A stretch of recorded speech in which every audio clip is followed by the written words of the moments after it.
Good evening and welcome to tonight's 2020 Vision. I'm Jenny Fisher, the editor of East London News, and I'm hosting your show this evening.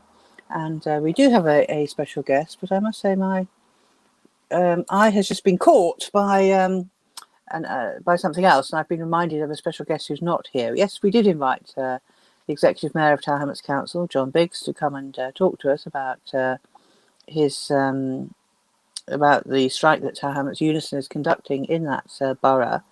And my eye has just been caught by a press release that the council has put out, which seems to me to be incredibly one-sided. But it will be one-sided if John Biggs doesn't come out and talk to the public about what it is that he's doing. So there we are. We're equally frustrated, John, and I'm sorry, I assume you're washing your hair again tonight, so that's why you can't be with us. It must be clean by now. You've been doing it since June, so maybe if you could think about actually coming and speaking to the public, we can put some questions to you and get some clarity and move on. However, that is that. We tonight have an exciting guest and another important topic. Hello to Sybil Cock, who's from the East London Palestine Solidarity Campaign, and we're talking about that very important question, about that very important issue, which is peace in the Middle East, which is liberation, which is freedom for the Palestinian people, justice for the Palestinian people. It's not an area which I'm an expert in, but fortunately Sybil is. So we should get lots of up-to-date information. And you also, if you're listening, do ring in and join us. If you ring in, you can come straight through to the studio. 020 8 1234507. That's 020 1234507. Just ring in, and it should be a good show. So do share. If you're watching us on Facebook, share the video with your Facebook friends as well. That would be great. Okay, so let's kick off. Welcome, Sybil. Maybe you'd just like to sort of say a little bit about yourself first. I mean, Palestine's a very long way away. What is it that got you interested in being such an ardent campaigner for justice for the Palestinians? Well, I've been a socialist all my life, and so I've had a sort of theoretical understanding of the situation in the Middle East for a very long time. About 10 years ago, an organisation in Camden called CADFA started doing visits to Palestine for ordinary people. So the whole idea is that you go for a week and you meet other teachers or other students, depending what you are. So I went on one of those visits, I think 10 or maybe 9 years ago now, and I was just overwhelmed by what I saw, absolutely overwhelmed. And since I was due to retire, I decided that I would, I've been thinking about doing VSO and various good works like that. So I decided that I would go back to Palestine and live there as a volunteer in a school, which is what I did for 3 months in 2012. And I learned a bit of the language, I worked in school, I made lots and lots of friends, I saw all sorts of extraordinary things. Now, the things I saw were not from the voices of politicians or people who write in newspapers. It's just like getting to know kids, getting to know the neighbours and the people we were working with. So then, ever since then, I've sort of seen it as important to keep going back. So I've got very good friends there and to bring other people. And I think now I've brought about 30 or 35 people who hadn't been before, one way or another, to visit Palestine, because it's actually quite a life-changing experience, because you come back and you see things very differently. And I'm also, so then of course I'm a member of PSC for many years, and we've set up the East London Palestine Solidarity Campaign, which is also particularly affiliated with Jenin in the north of the West Bank. Well, let's get on to Jenin in a second. I mean, that's interesting. So you're sometimes people, I think, castigate Palestinian activists as just sort of headbangers. But what you're telling us is that your commitment to the cause comes really from your heart and from what you've seen firsthand. And of course, it's a cause that's dear to many of us in East London. But we've just seen a big political development with this accord between the State of Israel and UAE. I mean, it seems a little bit odd to me, and President Trump has said it's a good thing, which is very worrying. Which is exactly, yes. What's happened, Sybil? What's gone on? Okay, so what's happened? Well, I mean, Palestine has been under occupation, under brutal military occupation, since 1967, and in fact, since the creation of the State of Israel in 1948. And in 1993, the peace process, the so-called peace process, sort of started again after intifadas. And it was basically a talking shop, so in which the Israelis and the Palestinian Authority, which was then set up, started to talk. But while the talks were going on, what was happening is the Israelis were annexing, or well, not annexing is not quite the right word, but occupying more and more Palestinian land. So the things you see when you're in Palestine is, olive groves being chopped down, houses being demolished, and all of those things. I'm going to interrupt you there, Sybil, because I think we actually have a caller coming in already. I think maybe the caller has gone away. There was somebody calling. Caller, if you try, here you are. Yeah, make sure if you are calling into the program, make sure you turn the sound down on your phone or your laptop, whatever you're using to watch us. Otherwise, you're going to get. So we do broadcast with a 4-second delay, and it can get very confusing if somebody rings in. Hello, caller. Hello, my name's Gavin. I wanted to follow up on the question that's been asked by the host, actually, about the UAE supposed peace deal. What are the implications, as the host asked, for the region? How many Arab states do you follow? And would you think that the grassroots movement is going to be in the Arab world against this move? I noticed that five Moroccan authors had decided to boycott the Emirati Literary Awards and pull out of that action. And do you think that the boycott movement, the BDS movement, is maybe you could just talk a little about all those things, because I think that one of the great things about this program is that there's so little opportunity to hear what's happening on the ground in the Arab world and into its relationship with Israel. So maybe you could just more generally. Thank you, Gavin. Gavin, stay there. Don't go. Sybil, you were in mid-flow about the peace process. Sure. You got to 1993. So I mean, I'm not going to give a whole history of the whole thing, but I think that so the Trump plan, which was published earlier this year, the annexation plan, which has been sort of put off a bit by this UAE agreement, was basically to make the annexation and the occupation a legal thing, so a de jure thing, as well as a de facto thing. So in effect, most of Palestine is already annexed by Israel. So Israel has complete control over about 60% of the land area, and that's where the settlements, which are illegal under international law, are being built. Now, Trump, for his own electoral reasons, wants to score a point, sort of so-called peace, which is why he made this peace plan, which obviously Netanyahu was delighted by, and so the UAE agreement is a way of slightly putting off the de jure, the legal annexation of the Palestinian land. It won't make any difference on the ground.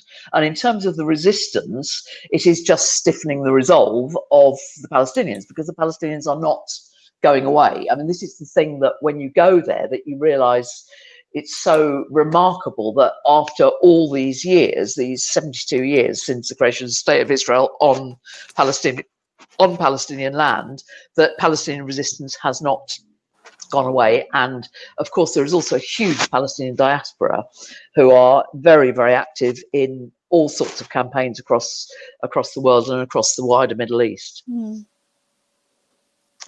So it's basically a stitch up. What do you think? How do you think it's going to go down in the Arab world, Sybil? Well, I think what Gavin said is very interesting. I hadn't heard that about the Moroccans, but it doesn't.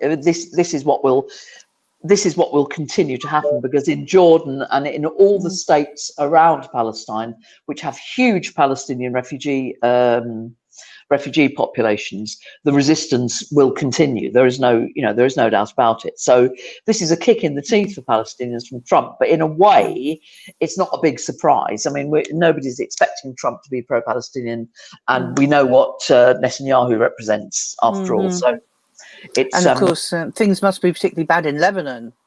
Of course, and things are dreadful, absolutely dreadful in Lebanon, and pretty dreadful around the whole region because of coronavirus. Actually, Palestine has been rather less badly hit by coronavirus than Israel's in a pretty bad way. So Palestine is getting outbreaks, but they are mainly migrant workers who are sneaking over the border into Israel to earn day wages and come back. So we were all very worried, weren't we, a few months ago? There was quite a big movement, certainly in the States, about trying to get medical funds for Gaza, fearing that COVID would hit it very badly. Yes. And I suppose it's a sort of, we can only speculate really whether, hungry people don't make a revolution.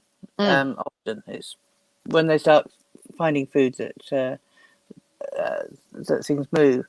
So I suppose the question is whether all the distractions of COVID and the bomb in Lebanon, the war in Syria, and discontents maybe in the sort of North African area, whether that quells sort of solidarity activity or encourages it, because there's nothing more to lose.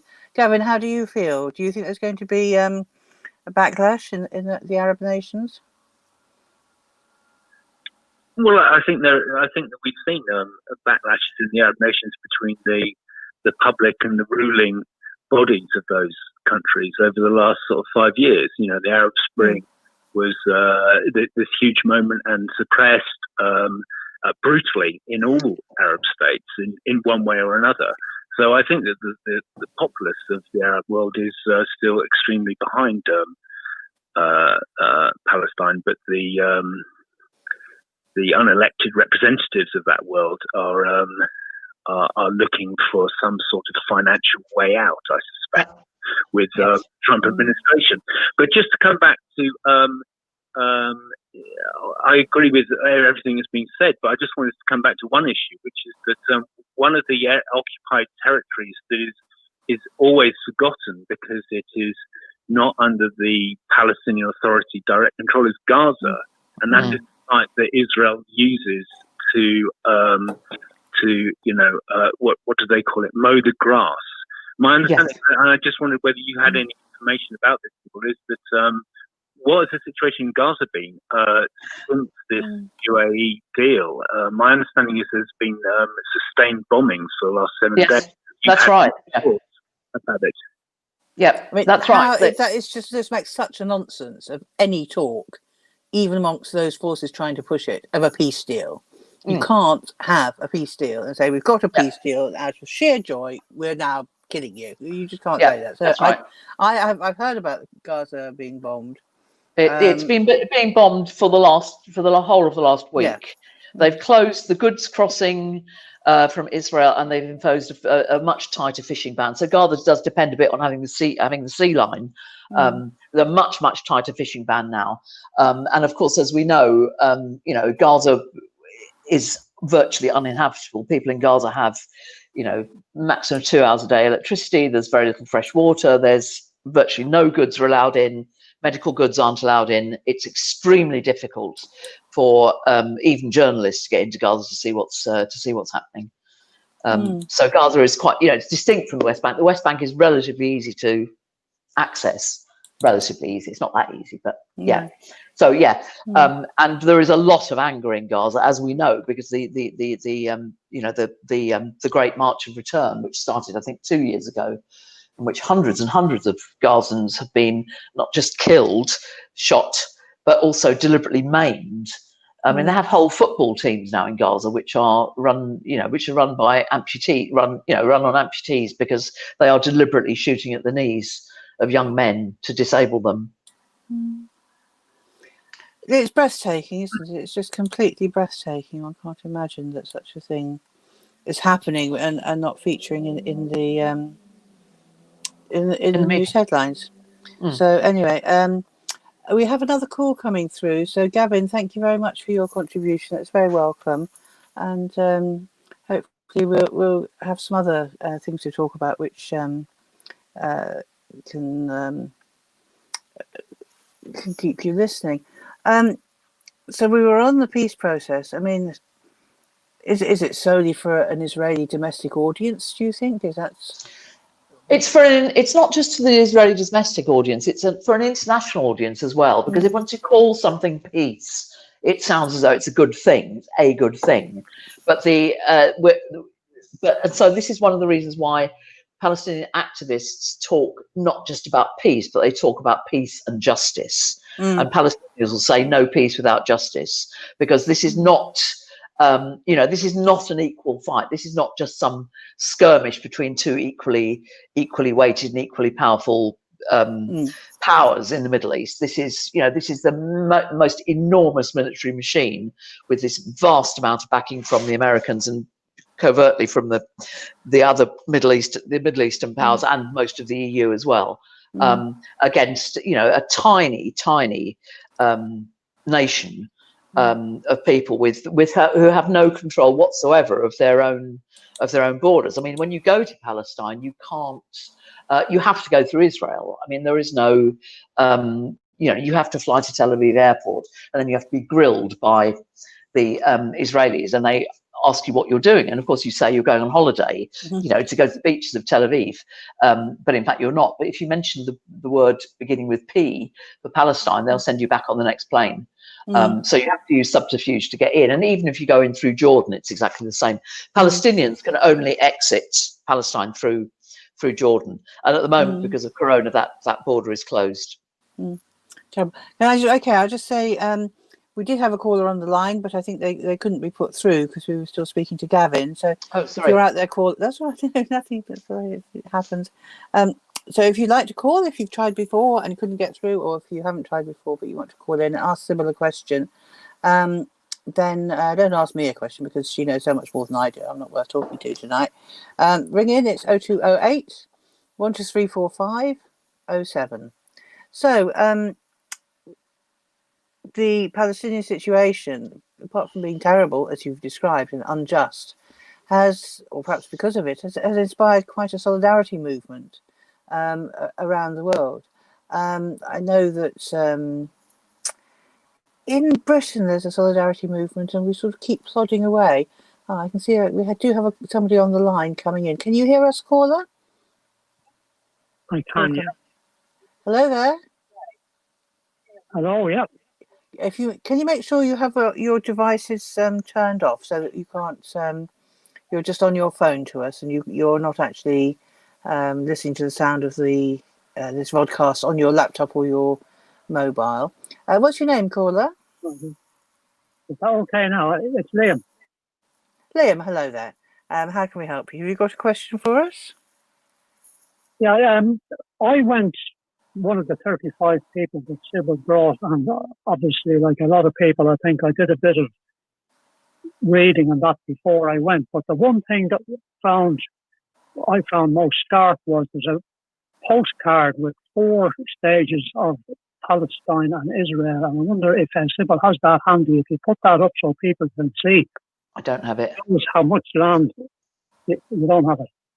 And not on me, no. Well, yeah, I can show it now. Yeah. If you go to if you're watching us on the Facebook channel, Liam, you might be able to post a picture of it in the comments underneath. You can comment on the video, and we can see it that way. Okay. Let me see if we can do that. Yeah. Okay. I'll get off the line now.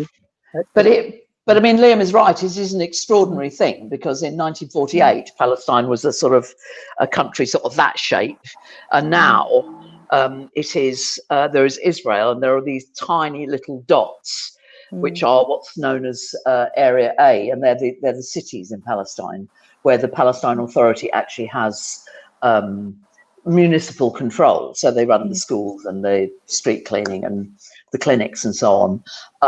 But the Israeli army can come in whenever it wants to and just arrest people or drive its tanks up and down the streets. And when I lived in Palestine, I actually lived not in Area A, but in a Area B place, and there was a military encampment outside the town, and they used to just drive their tanks up, drive into the university compound and arrest people just because they could. And actually into the secondary schools as well, and then we tear gas up and down the road. And so yes, it is. I mean, the attrition of Palestinian land is quite remarkable, and as are, of course, the checkpoints that people have to go through. So the school I worked in, it was in Jerusalem, so it has the apartheid wall. And we can talk maybe a bit later about this whole idea of apartheid, but this wall, which was built across the main drag, basically across the main shopping street, and it sort of cuts through people's gardens and cuts through people's houses, and you can see Jerusalem. So the people in that village used to walk to Jerusalem, take about half an hour down the hill, and now there's a 60-meter concrete wall in the way. So they can see the Dome of the Rock, the beautiful site of Jerusalem, but they can't go there. And those people are not allowed to go to Jerusalem. Some of them can travel. They have a particular kind of ID. They can travel, and they have to go through a checkpoint on the way to work, on the way to school, twice a day. It can take hours, or it could just be closed. So it's the privations that people go through in their day-to-day lives, which actually mean that the resistance isn't going away, because well, it can't, can it? I mean, you can't. I mean, that's the trouble with countries that continue to apply oppression.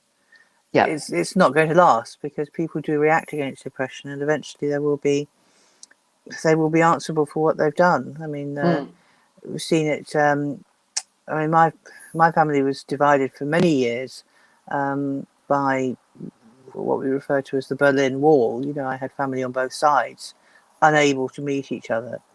And, there's some dreadful stories about that, not quite in this league, but still dreadful stories about being separated by governments who just sort of decreed it, and disappointments.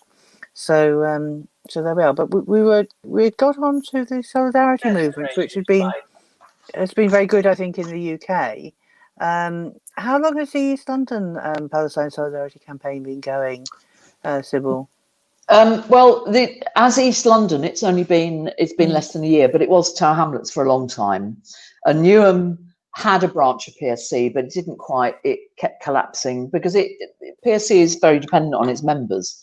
So we Tower Hamlets sort of expanded into Newham and into the rest of East London. But the Tower Hamlets branch has been going for 6 or 7 years. And there are, I think, 65 branches across the country. But we started as the Twin Janine campaign. And actually, it was so the Israelis, after the Second Intifada, the Israelis basically attacked the refugee camp in Jenin in the north of Palestine with helicopters and tanks and everything, and killed hundreds of people. And this was at the time when George Galloway was thinking of standing for MP in Tower Hamlets, and he did an election hustings. I wasn't actually there, and he said Tower Hamlets needs to twin with Jenin. And so the Twin Janine campaign grew out of that, if you like. And it was just a bunch of people, and some people went to Palestine and got to know people in Jenin, and so that's where we started. But I think we realised at an early stage that. So twinning things are quite good, and they're very good for friendships and so on, but actually to build a solidarity movement you need a national organisation as well. And Palestine Solidarity Campaign has been going since the early 80s, I think, and it's kind of modelled on the anti-apartheid movement. Very, very much that sort of an organisation. We have very good trade union support at a national and local level.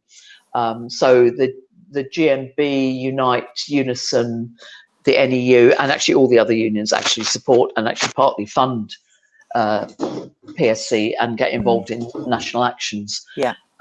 So we do what we can, basically. Yes, I think, I mean, it's quite, as somebody who's not particularly a Palestine specialist and not particularly involved,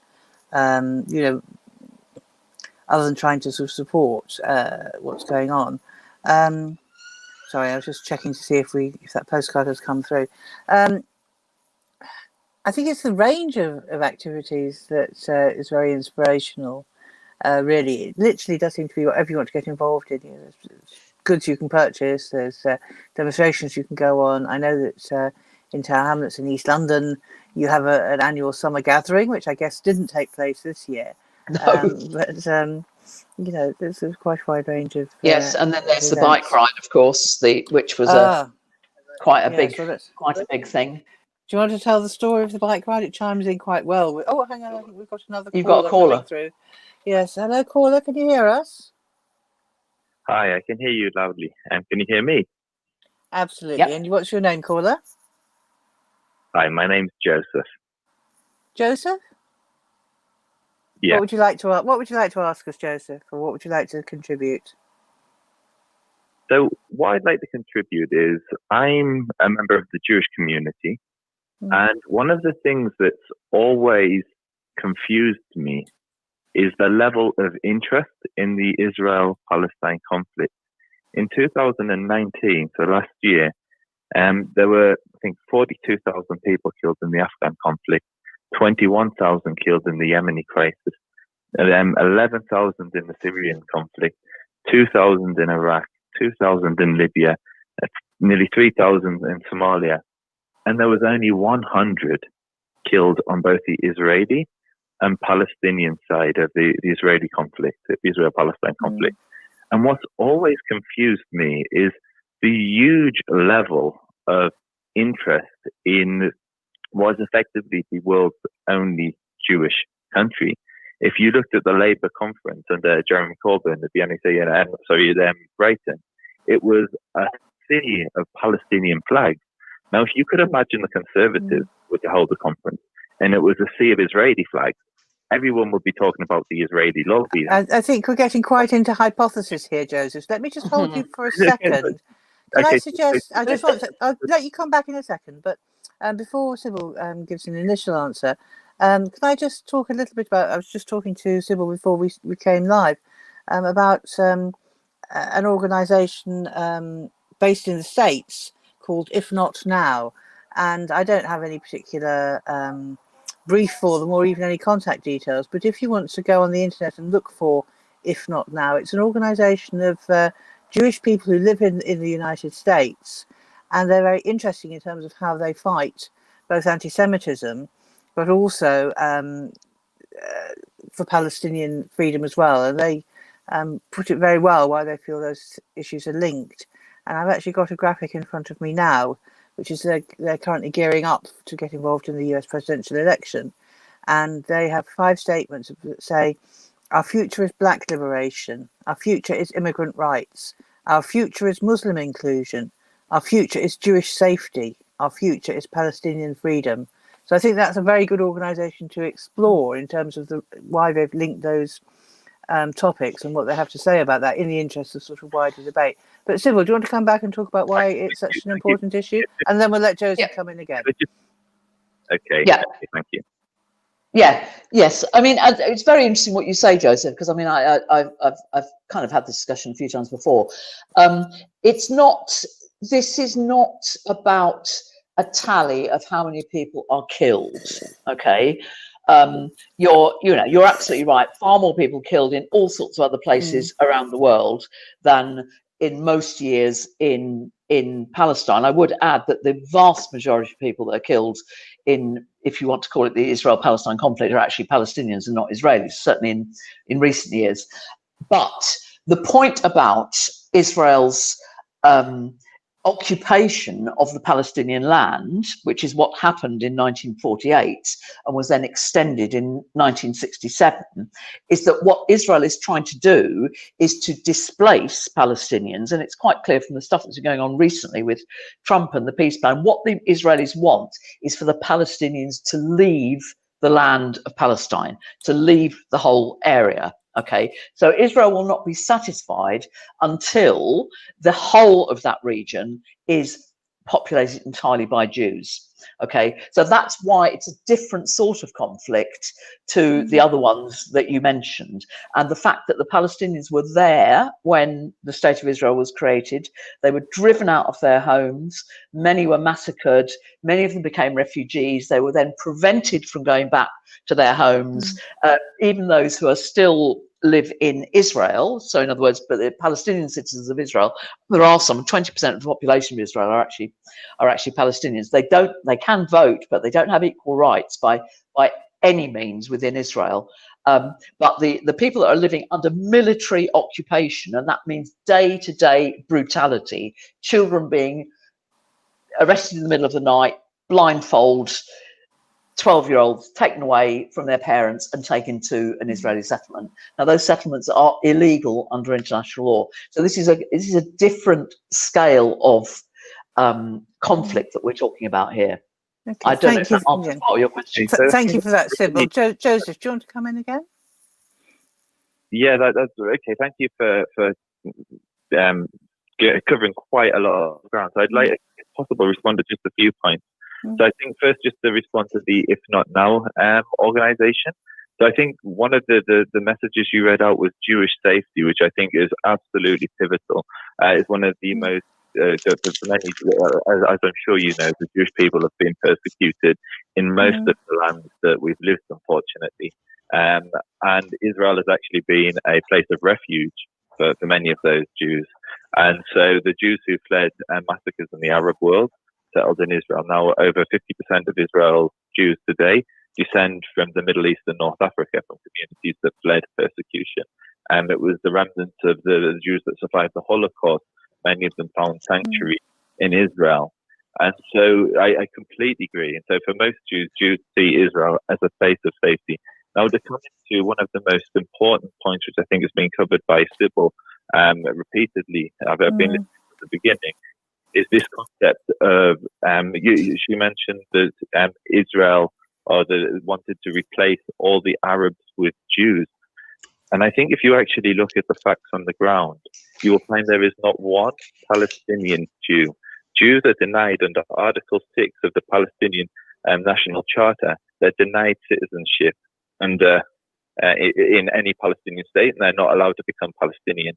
In contrast, 2 million Arabs live in Israel, and they have full citizenship. If you visit the Arab communities within Israel, they're absolutely thriving. I've got Israeli Arab friends who drive BMW, who live in luxury villas.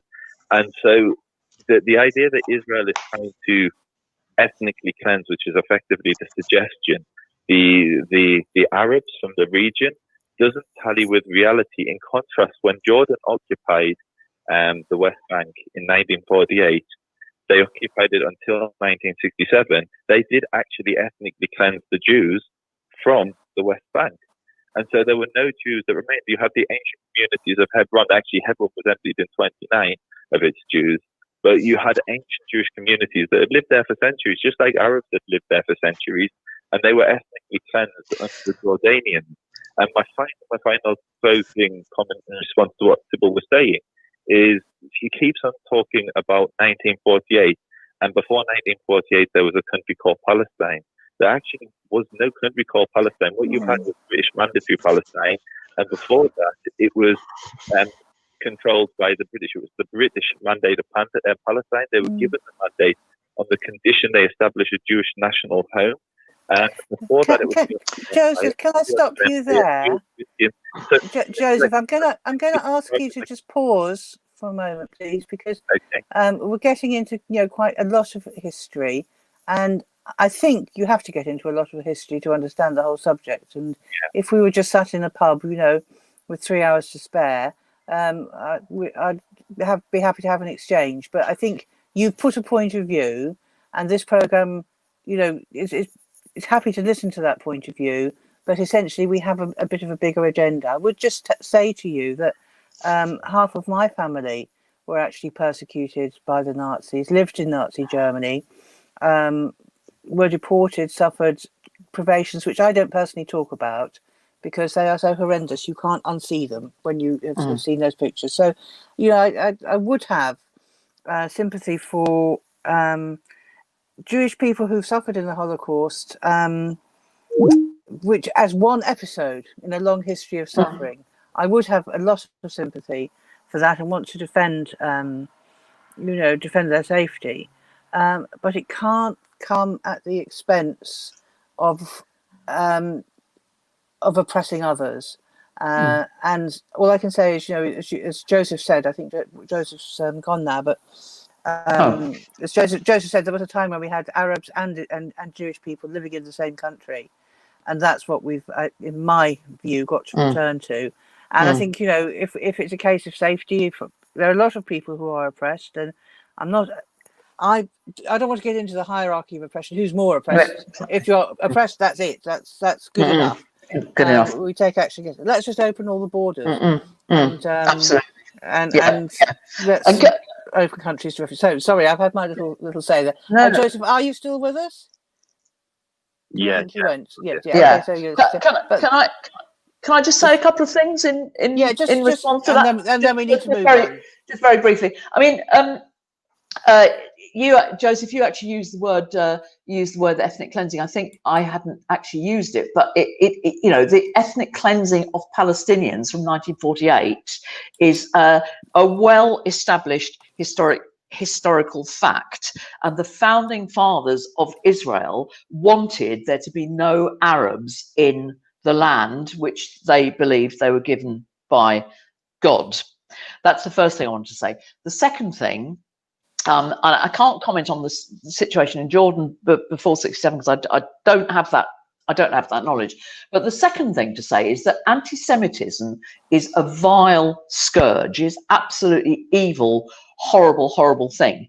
The biggest threat of anti-Semites actually comes from the far right, and the likes of Donald Trump, who is a down the line anti-Semite, the likes of Viktor Orban in Hungary, who is an anti-Semite, part of the Polish regime, anti-Semitic. Now, all of these are supporting the state of Israel. All of these people are supporting the state of Israel. So I think we have to be a little bit careful when we look at anti-Semitism and where the threat of anti-Semitism comes from. And I would be the first to lay my head on the line against anti-Semites, and that's and so would everyone else in the Palestine solidarity movement.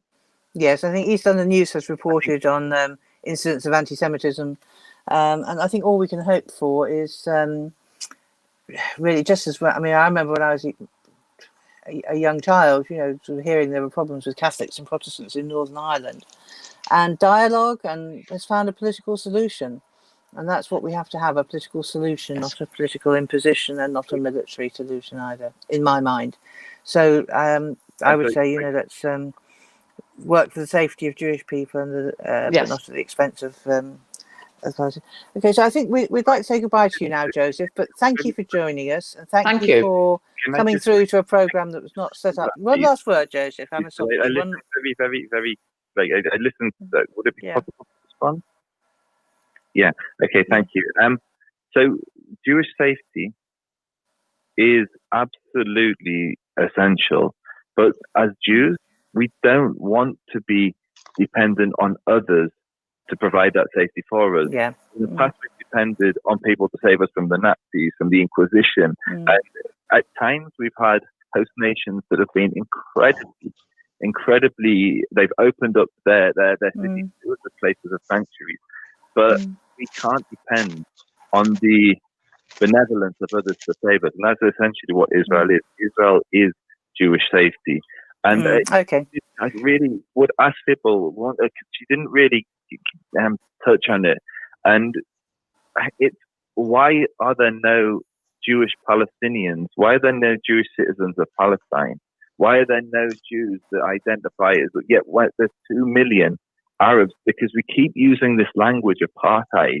Palestine, we are using the language of apartheid, and Palestine is actually full of Jewish settlements. There are Jews-only roads. There are there are cities built in the West Bank of Palestine, which are for Jews only. It's a profoundly racist and very, very unequal. The Jewish settlements in the West Bank consume 8 times as much water per capita of Jewish people in the settlements as the Palestinian population does. I mean, that is the level of inequality. They have all the best land. Okay, fine. I think we've had a good exchange of views.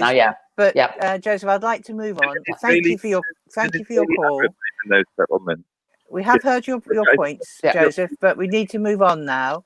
It's not the end of the dialogue. So thank you for having pushing your views forward. But we are also moving on to other things, and other callers can come in as well.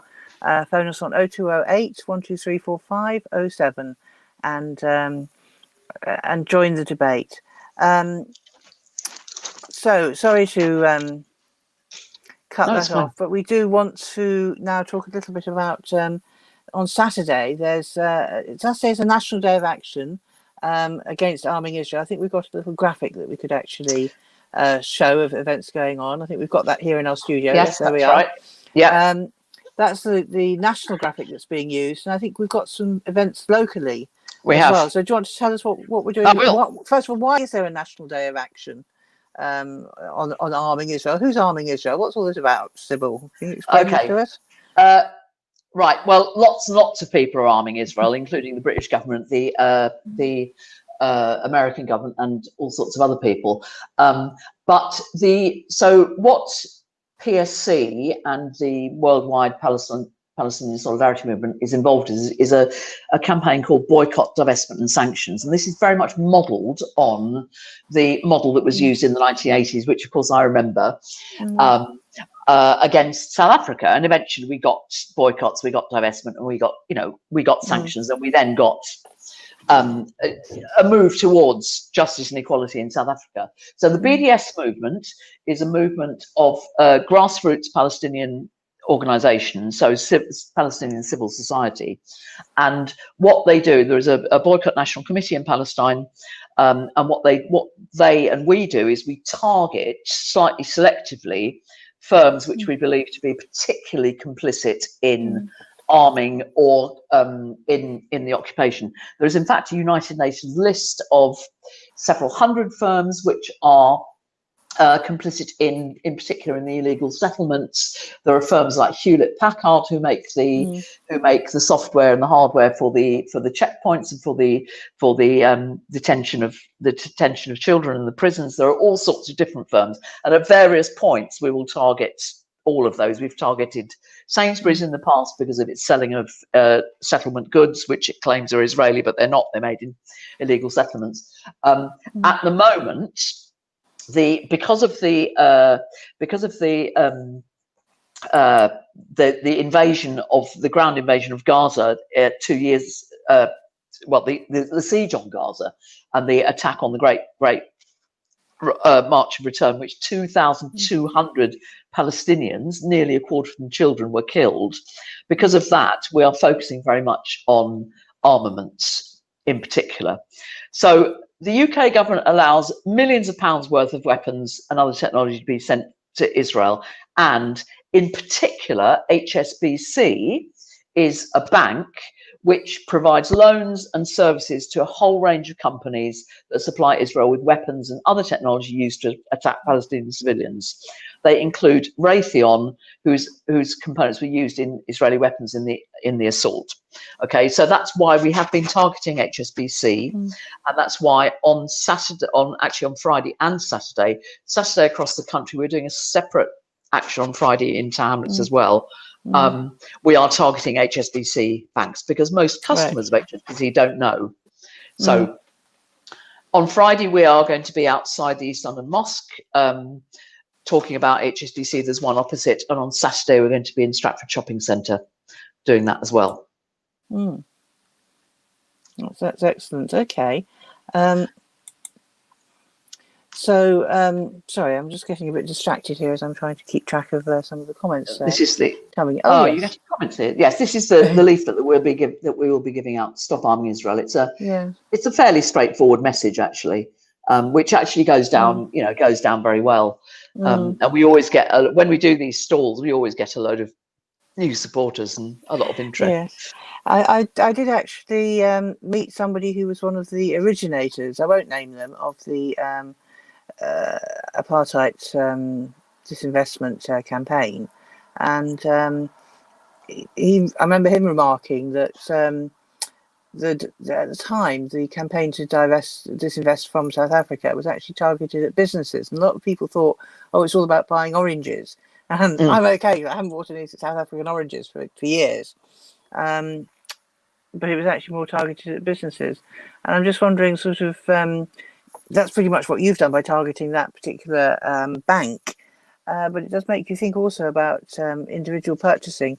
A lot of individuals try to avoid purchasing Israeli produce, although I understand that some Palestinian produce is actually marketed as Israeli produce. So what do you think? Can we as consumers do anything? Are you up with that debate? Well, we're sort of up with that debate. I mean, one of the things that we do is we do encourage people to buy fair trade Palestinian produce. There are several firms, and the most famous one is actually Zaytoun, who produce lovely olive oil and dates and so on. But I think more importantly, there's been a row going on in the EU for decades about the mislabeling of settlement produce as Israeli produce. So if you in supermarkets, it may say grown in Israel. In fact, it's grown in the Jordan Valley, which is a part of occupied Palestine. It's the most fertile part of occupied Palestine. So, for example, dates at the time of Ramadan, when people break their fast with dates very, very often, you have to be incredibly careful because the Israelis are very, very clever at marketing dates to make it look as though they're Palestinian or Jordanian, but in fact they are actually grown on illegal settlements. So there is a whole thing around consumer there. But I would say that we, as Palestine activists, tend to we tend to go more for promoting Palestinian produce, which we know is genuine. But I mean, so to export olive oil from Palestine, from Jenin, for example, which is also a very fertile area, the duties that are charged on Palestinian olive oil by the Israelis, if they're going to be shipped out of Haifa, are absolutely, absolutely dreadful. So they have to travel very long way overland. And so the stuff is quite expensive. So it's never going to become a kind of huge popular thing. But we do sell olive oil and dates sometimes on our stalls. But it's not, I would say, so we're targeting, if you like, we're targeting HSBC at the moment, and we have targeted Hewlett Packard, and there are various others. But the other thing that's happening at the moment is the business about the local government pension scheme. Do you know about that? So that's actually quite, and that is about to kick off that campaign. The PSC basically won a long legal battle in the Supreme Court, and we now have the right to ask local authorities not to invest in not to invest their local authority pension funds in complicit companies. And so in early September, there will be a very big public campaign to get people who are paying into local authority pensions and people who are local authority pensioners who are receiving pensions from local authorities to campaign very hard with local councils to get them to divest. And we're hopeful that sort of thing might work in Tower Hamlets and in Newham.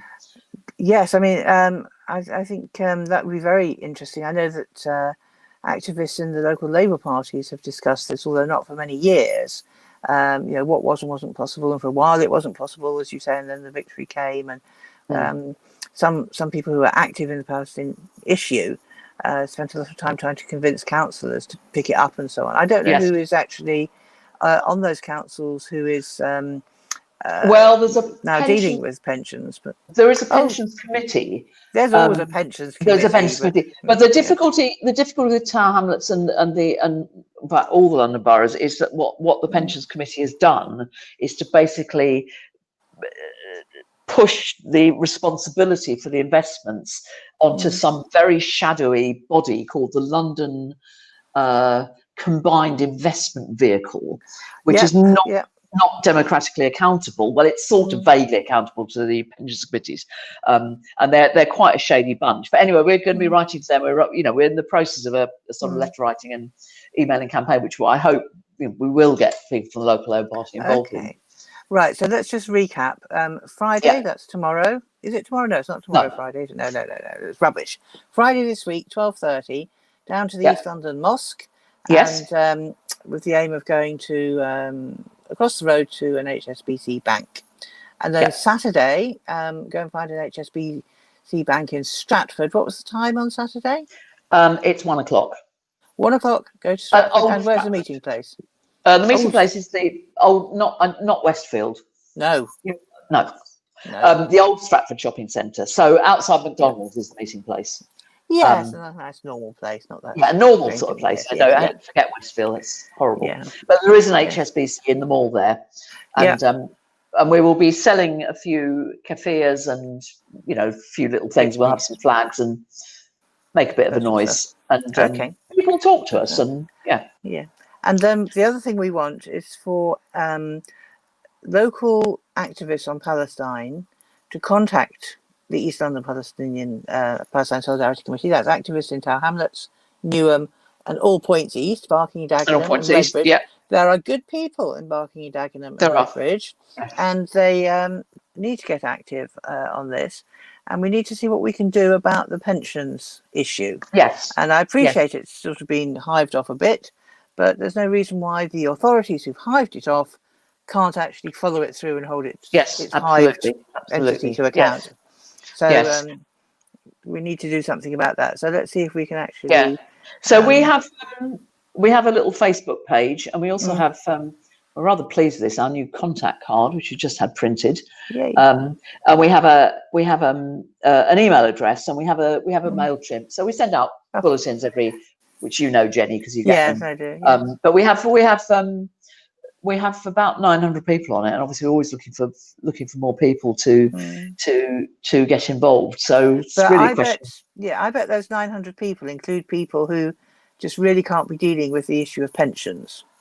But yes, absolutely. Yeah, there will be 4 or 5 people out there who actually know about pensions and can deal with pensions. I can think of a couple of them myself. Yes, so pensioners, they'll know about it. Yes. Yes. So let's try to link them up, and let's get a little subcommittee going across East London that can actually follow this issue through. That would be lovely. Okay. So there's going to be a PS. So PSC is launching a website early September, which will be for pensioners and pension people in the scheme and people are pensioners, just to sort of bombard them with stuff. So it's all in planning at the moment. Good. Well, that's excellent. Right, we are coming to towards the end of our time. So not quite there yet, but we are towards the end of our time. So anybody who wants to put in a last minute phone call, 0208 1234507. I think that might even come up on the screen if we're lucky. 0208 1234507. Give us a call and catch us before we go. But I don't think we can let you go, Sybil, without just having a word about where are we with the big bike ride.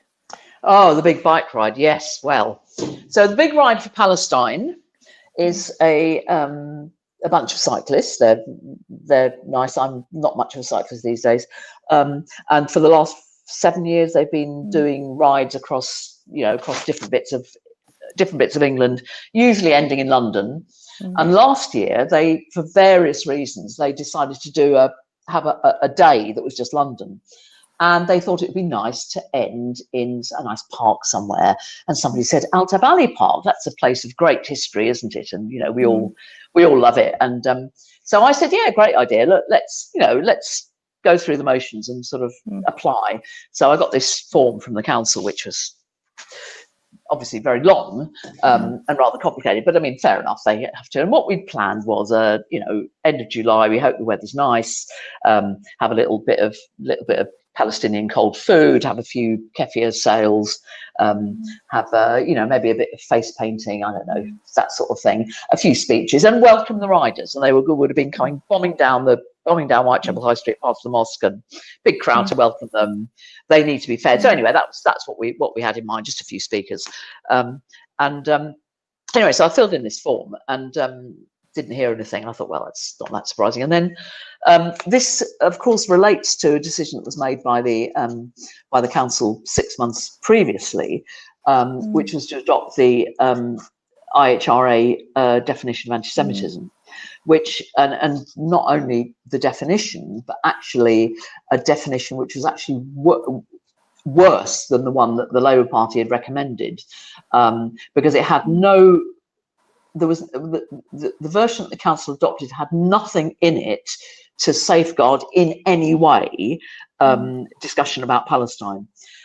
Anyway, so it turned out after we did PSC did a freedom of information request, and it turned out that the council officers were terrified at the mention of the word Palestine. So terrified they turned us down, and not only did they turn us down, but they lied about why we were being turned down. They basically told us we were being turned down. They basically said, "Well, you're being turned down because we don't have political rallies in Tower Hamlets Park." So I'm thinking, I think I've been to a few in my day. Well, there was actually one rally in the Labour's mayoral campaign. I think it was 2014. In Altai Valley Park, because we covered that in East London News. Yeah, of course. And Rushnara Ali was there and brought a few of the Bangladeshi women MPs along, and they were supposed to be going out for this canvas, but also stopped in a cafe. I think we covered that. In East London News. And that was very last minute, because we could never find out. We had read at the time the policy on booking parks, and you couldn't just hold meetings in parks. You had to book them, and we had read it, and there was a charging policy as well, and you couldn't get out of the charging policy if you were a political party holding a rally in a park. And what we could never find out was whether that had been declared as an election expense, because there was only 24 hours notice given, I think, of the rally being held. We can only assume it was declared as an election expense, and the park was properly booked by the Labour Party for their election campaign. But I hadn't realised it was the same park that they met in on that basis, that you then tried to use and returned back. Yeah, that's right. We returned back, and the thing about the big ride is what it does is it raises money for a charity in Gaza. It's called the Middle East Children's Alliance. It's basically literally a children's charity that raises money for medical supplies, and it's been doing that for years. And so, anyway, there was outrage about that. Well, all I can say is I think there's quite a few reasons for John Biggs to come on on air and explain himself, because I know you followed it up and asked whether the big ride to come back and could meet again. And we were preparing to meet this year, but obviously it was called off because of Corona. But coincidentally, in early July, when there was a big Black Lives Matter rally in Mile End Park, which is one of the places we were thinking of, maybe Altai Valley ideally, but maybe Mile End Park. And there was John Biggs in his Black Lives Matter t-shirt making a speech, and we were all masked up. It was, still pretty much locked down, and it was the first demonstration I'd been on, actually. And I walked up to him, and I don't think he recognised me, and I said, "Oh, is this a political rally in Tower Hamlets Park, John?" And he said, "Yes, I certainly hope it is." And then he looked at me and he said, "Oh, it's Sybil, isn't it?" Because I was wearing my Palestine big ride t-shirt. So there you go. So we're hopeful for next year. Well, I think when he said that, Sybil, isn't it, what he meant to say, but perhaps just couldn't get the words out, was that, Sybil, I'd like to welcome you and your charity riders to the park next year. So I tend to think he meant to say I'm sure that. I'm sure he did. Yeah. Good, great. Well, that all ends us on a very positive note. I feel that we've covered a lot of ground, possibly all too quickly, but we've had a lot of time. And certainly at the end of it, I think we have to say that certainly from East London News' point of view, certainly from Vodcast's point of view, look, there's just an incredible amount of oppression in the world. And while we quibble about the detail of this, that or the other, there are people dying, there are people being hurt, and there are people suffering. And it's objectively absurd, really, really absurd. And the same way as we look back on history and say, this, that, or the other event that happened, it's absurd and people should have intervened to stop it. We have to stand against the oppression that goes on. I think Palestine is a good example of that. And yes, there are others. There are all sorts of people. There are Jewish people fearing anti-Semitism on the streets. That's not good enough. There are Muslim people fearing Islamophobia on the streets, and that's not good enough. And we have to say that we actually have so much more in common in terms of trying to live lives that are free and have access to all our basic rights. We have so much more in common than actually divides us. So let's try to find that common ground and work for the common good of all. That's certainly what we've always tried to do in East London News. So let's go forward on that basis. So hopefully we can see you again. Yeah, Sybil. I've really enjoyed it. Thank you very much. It's been great. You're very Been welcome. great. And Thank you. usually at this point I go through the headlines of the London boroughs across East London, but I won't tonight. We've had our hour. I've really enjoyed it. Thank you for coming on. Hopefully we can see you again soon. Much. And thank you to all our listeners, especially to those who rang in. And hopefully you'll join us again next Tuesday, when we should have another edition of 2020 Vision, looking at East London's news for you. So thank you and good night.